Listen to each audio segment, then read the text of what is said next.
Greetings, one and all, and welcome to another episode of Time Traveler.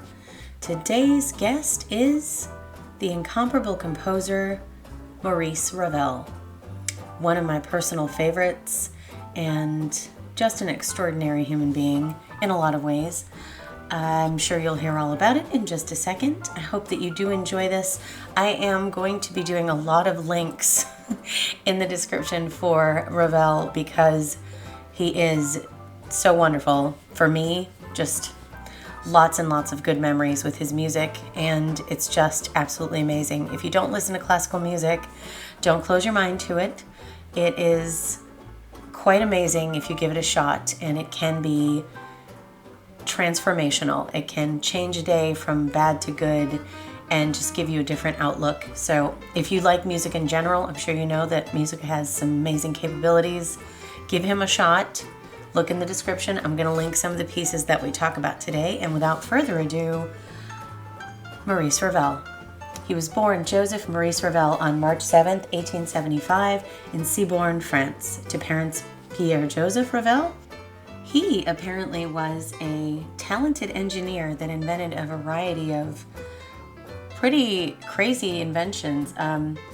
They included an early combustion engine and a ride attraction that was wildly popular in the Barnum and Bailey Circus in 1903 until there was an accidental death. But anyway, his mother was Marie Duluart, who was a poor girl, and apparently everywhere you read about Ravel, it says that his father married beneath his station. What are you gonna do? But they did have a very happy marriage despite all of that speculation. Both parents were Roman Catholic and lived a modest life. Shortly after young Ravel's birth, the family moved to Paris and produced a second son. His name was Édouard. He took after his father and became an engineer. He took him everywhere and showed him everything he knew, while Maurice stuck to his mother and became completely obsessed with music. Surprise! Okay. It is believed that the boys were instructed at home since records of their attendance in any formal school are not available. Their father took on most of that responsibility, teaching them himself, taking them places, and just showing them life and what to do. You know, it was kind of a very hands-on approach, kind of a modern-day homeschooling with field trips. So at age 7, Maurice began taking piano lessons, and this became his life. He continued to learn about composition and all the components of music: harmony, counterpoint, melody. He first performed at age 14 in a concert at the Salle Erard. Ravel was encouraged by his parents to apply and audition for entry into the prestigious Paris Conservatory, and he was accepted in the autumn of 1889, playing the music of Frédéric Chopin. Another favorite, but not as much as Ravel. Anyway, it is surprising to note that there are a number of accounts and records of Ravel being seen as a mediocre student at best. It seemed that many did not enjoy his composition, despite having said that he had a very natural ability to write music with great knowledge and respect for the rules of music theory. So he was a natural, but that didn't mean people had to like him and his music. He very much was a fan of his own opinion. So he was difficult to teach. And at one point in 1895, he was actually expelled. Oh dear. But fear not, he was readmitted to the conservatory in 1897 and began studying under Gabriel Fauré, another favorite. If you don't know these guys, definitely look them up. He was not a talented pianist, at least not like many of his friends and colleagues, who just excelled at the piano and piano performance. What he wanted most was to compose music. Eventually, he would be introduced to a young Erik Satie, and alongside, another favorite, just once for then, alongside his elder contemporary by about 13 years, Claude Debussy, one of my big favorites, endorsed the amazing work of the young Erik Satie, as did Ravel, and they would see him in Paris cafes playing the piano and just really encouraged him to develop his craft. And later, much later on, these three men would be considered just the fathers and leaders of the impressionistic movement in music. Although, as you'll hear in a moment, that probably wasn't a great thing for them. So let's see.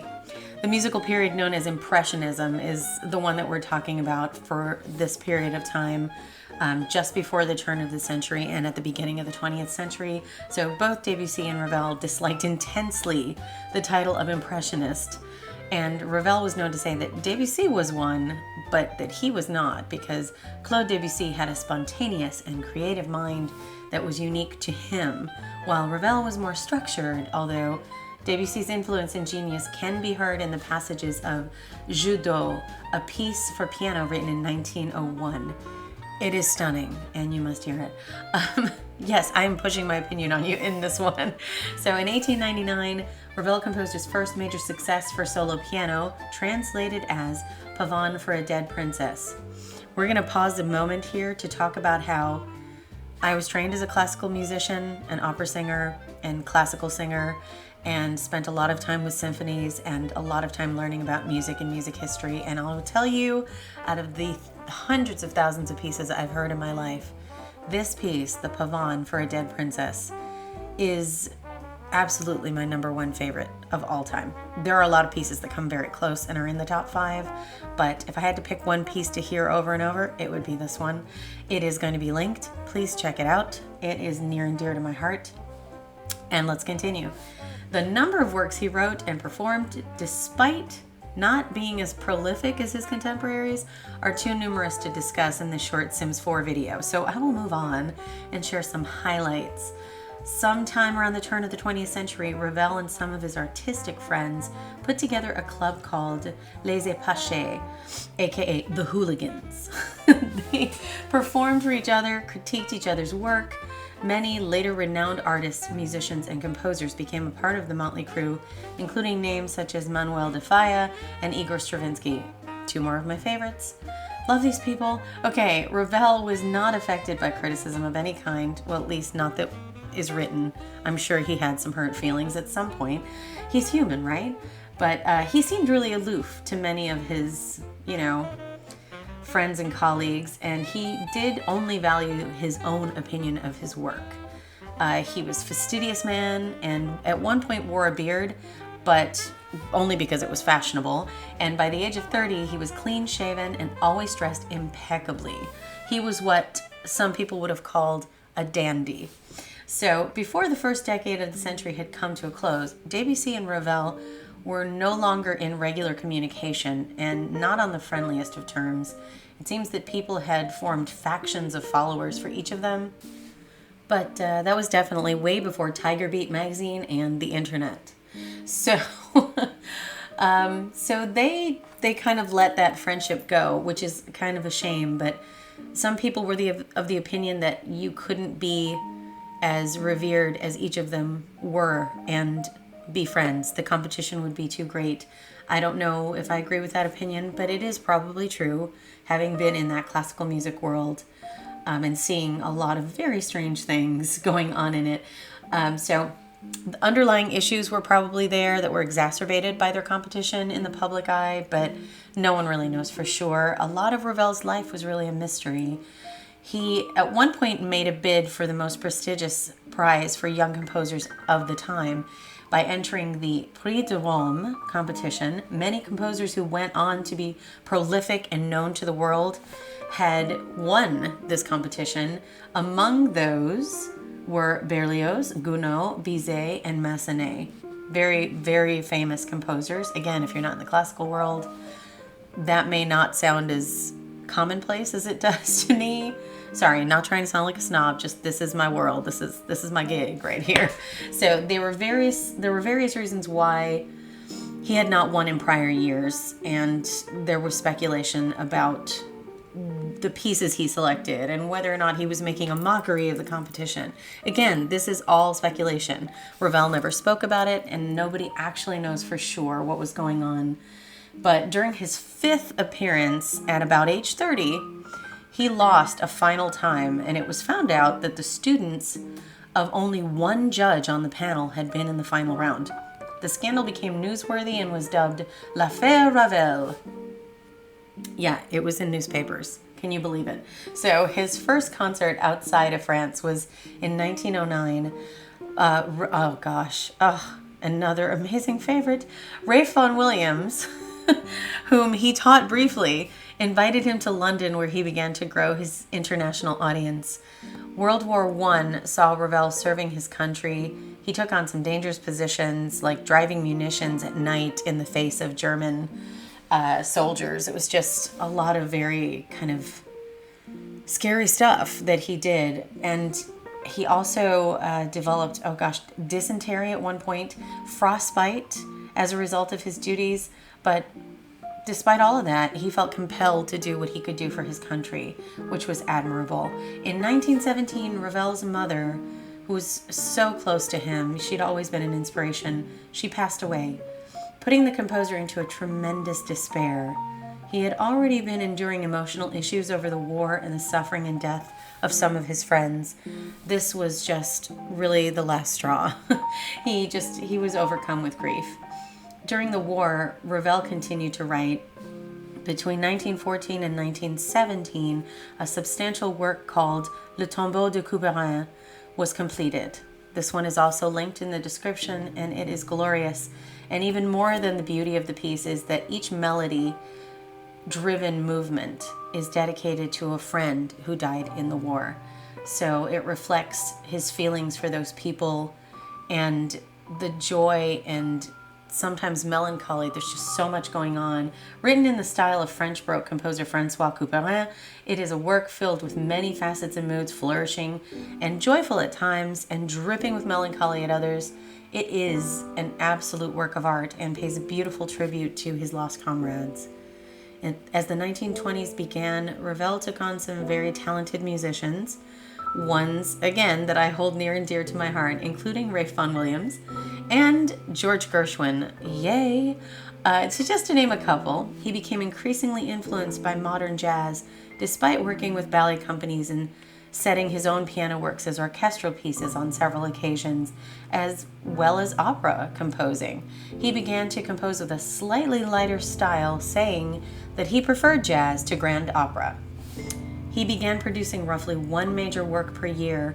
Among these was La Valse, which was commissioned by Ballet Russe impresario Sergei Diaghilev. And if you watched the Coco Chanel video, you know that she also ran into this very special dude who had quite an ego and worked with him, and she had her own run-ins.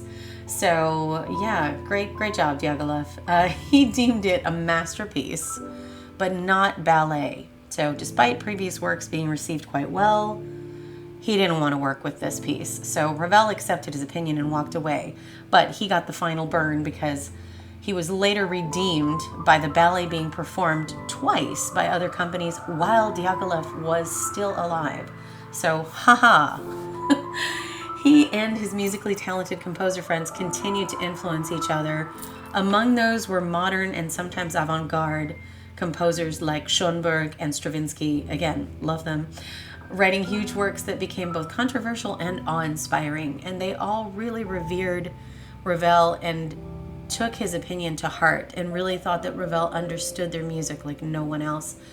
I feel like both of them at different times were an inspiration to him and vice versa. It was just a really lovely relationship that he had with them.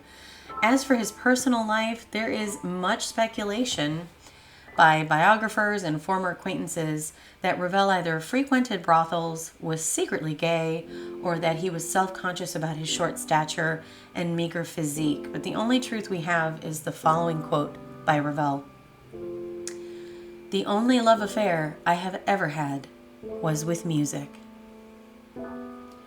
His large works were beginning to take a toll on his health and mental state, and in 1921 he moved to his countryside haven, affectionately known as Le Belvédère. It was a small house in Montfort-la-Maurie, 31 miles west of Paris, and just outside the hustle and bustle of his work life. The interior was quite eclectic, and his space was reflective of his desire for solitude, including a hidden door leading to his secret piano room, complete with a small desk and infinite privacy, which allowed him to write in peace. The final composition, and arguably his most famous. Mind you, I have skipped many of them to be brief for this video. There are so many beautiful pieces, but the final composition in the 1920s was a theme that repeated in a never-ending crescendo, and he did not consider it music, but its 17 minutes of impersonal themes, that's his term, became a mass success, and that piece was Bolero. That one is also included in the description, and you definitely need to hear it. It has been used in several films for decades. It's been used in films, and it does leave an impact, even though, as most of his music is melody driven and he believed the melody was the center of a piece. This one didn't have that, but it does move you. It does drive and make you excited for some reason. It just pulls that out of people. So take a listen, let me know what you think. But that piece was made even more famous by renowned conductor Arturo Toscanini, and has been recorded hundreds of times by many different orchestras, many different conductors at the baton, and it's just a staple classic for orchestras to do. Ravel said that it was his only masterpiece and that unfortunately there was no music in it. Pointing back to the comment I made about how he thought melody was the center of a piece. But in the 1930s, Ravel put some great effort into 2 piano concertos, one in D major for left hand, which very interestingly was commissioned by pianist Paul Wittgenstein, who had lost his right arm in the war. Quite amazing. Ravel embraced the technical challenge of the project, and one in G major. They both brought him critical acclaim and great success in the public eye. You can see some quick shots of his actual house here, the Belvedere, really cute, and the tour. We're gonna wrap it up. The pieces were performed multiple times and enjoyed by numerous European cities. In October of 1932, Ravel was involved in a taxi accident that ended with a blow to his head. He became seriously absent-minded, and many could see that Ravel was aware of his deteriorating condition. He suffered with a great deal of pain and the symptoms of dementia, so he eventually was referred to a Parisian neurosurgeon, Clovis Vincent. He performed a surgical procedure that he hoped would stop the progression of his disease, and although there was some improvement at first, it did not end well. Ravel's brother, Edouard, was there with him, since he could not express himself clearly with regard to the procedure. A short time later, Ravel slipped into a coma and died. On December 28, 1937, he was buried next to his parents in a granite tomb at Levallois-Perret Cemetery in France. No services were held because Ravel was an atheist. I love this composer, and I think he was a really interesting individual. People didn't quite know what to make of him, so some disliked him, and others thought he was just a really beautiful, talented, loving friend and composer and musician. And if you take a minute to listen to some of his works, I would really love to know what you think. It means a lot to me, and I think his music has been some of the music in my musical journey that has really shaped my life. So do check it out if you can, and hopefully you enjoyed this video. This build was quite scattered because that house was something to contend with, but I hope you liked it. Until the next one, I hope everyone is happy, safe, and healthy, and that you have a beautiful day.